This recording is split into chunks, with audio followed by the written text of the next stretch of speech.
From Neural Newscast, this is Prime Cyber Insights, intelligence for defenders, leaders, and decision makers.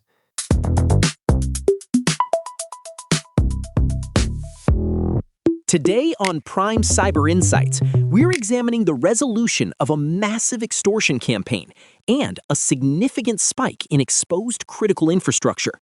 We're also covering the guilty plea in the Snowflake campaign, the exposure of thousands of Rockwell controllers, and a necessary reality check for AI-driven patching.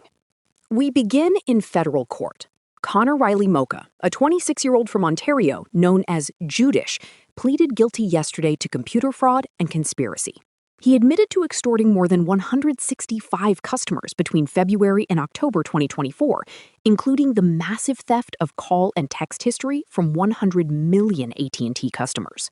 Aaron, the sheer volume of data is staggering. Terabytes of payroll, financial, and DEA registration records. The Justice Department says Moucka and his conspirators, including Cameron Wageness, collected over $2.5 million in ransoms. It's a reminder that they didn't need 0 days. They simply targeted accounts where multi-factor authentication wasn't enforced. Exactly, Lauren. And while Moucka faces sentencing in October, the infrastructure he targeted remains under pressure. Forescout reported this week that they found 4,407 Rockwell Automation PLCs exposed to the public internet. Most concerningly, 22 of those were in cities that have recently seen cyber attacks on their water utilities. Forescout noted that 19 of those 22 controllers ran firmware susceptible to a known buffer overflow, CVE 2017-16740. Even without a vulnerability, these MicroLogix 1400 and 1100 units can be disrupted simply by changing IP addresses or setting passwords on unauthenticated ports. It's a fundamental failure of network isolation. Moving to the endpoint, researcher Dirk-Jan Mollema demonstrated a new method to abuse Windows Hello for Business keys. Malware running in a signed-in session can silently use the hardware-bound key to authenticate to Entra ID and establish long-term cloud persistence. It bypasses the requirement for a biometric prompt or PIN by treating the key like a FIDO2 passkey. Aaron, this aligns with the NatJack research disclosed this week by Malcolm Stagg. He found that Windows and Linux NAT connection states can be manipulated to hijack TCP sessions or spoof DNS. Between identity persistence and network hijacking, the adjacent attacker model is becoming far more dangerous for enterprise environments.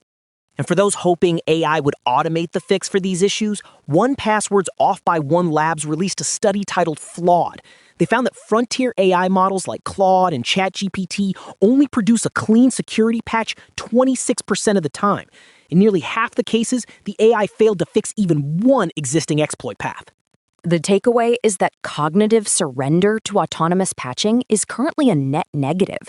We still need humans to verify that a fix doesn't introduce new defects.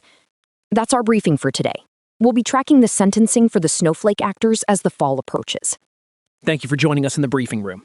Prime Cyber Insights is a production of Neural Newscast.